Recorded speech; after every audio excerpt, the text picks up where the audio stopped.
Today we will talk about mesenteric infarction. Acute mesenteric infarction is abrupt cessation of the blood supply to a large portion of gut, results in irreversible gangrene of the bowel in a relatively short space of time. This is associated with high mortality. Unfortunately, the diagnosis can be difficult to make. The challenge therefore lies with making it early.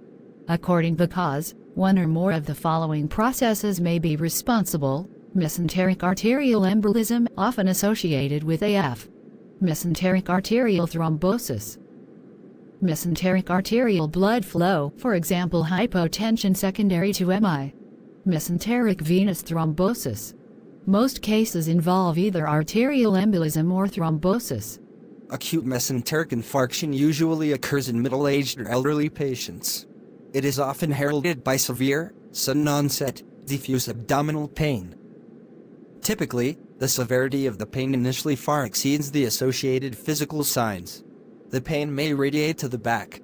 Some patients have a preceding history of chronic mesenteric ischemia, with pain after meals and weight loss.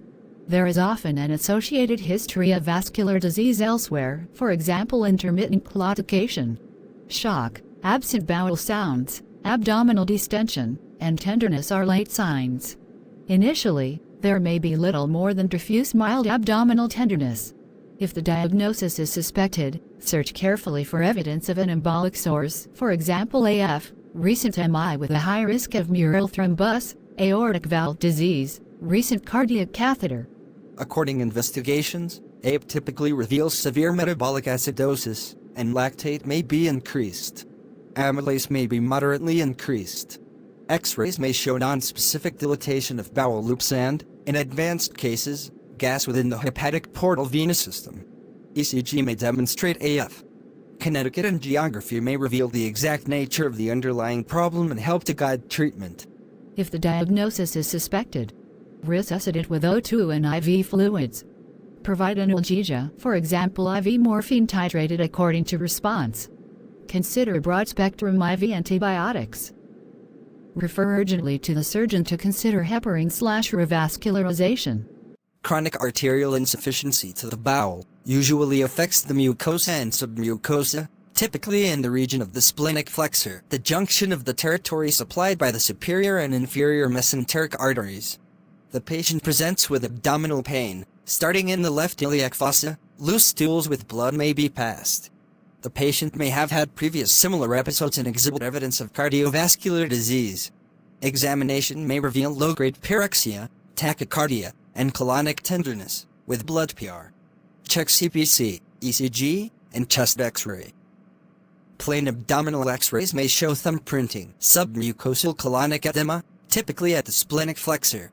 You should provide analgesia and IV fluids, and refer to the surgical team. Epiploic appendagitis is also one of the large bowel emergencies. Primary inflammation of one of the hundreds of appendices epiploic on the antemesenteric colonic border may present in a similar fashion to acute diverticulitis or appendicitis. However, temperature and white blood cells are usually normal. Although often diagnosed at laparotomy, CT scan may be characteristic, allowing conservative treatment including IV analgesia. According to irritable bowel syndrome, patients are usually aged 20 to 40 years with a prolonged history of intermittent symptoms, altered bowel function, for example, diarrhea, constipation, or diarrhea alternating with constipation. Typically, the abdominal pain is crampy or aching and localized in the lower abdomen over the sigmoid colon. The patient may report that the pain is eased by the passage of stool or flatus. Examination fails to reveal any worrying features. The diagnosis is one of exclusion. Be vigilant for clues that may point to other organic disease. Thank you for watching. Goodbye.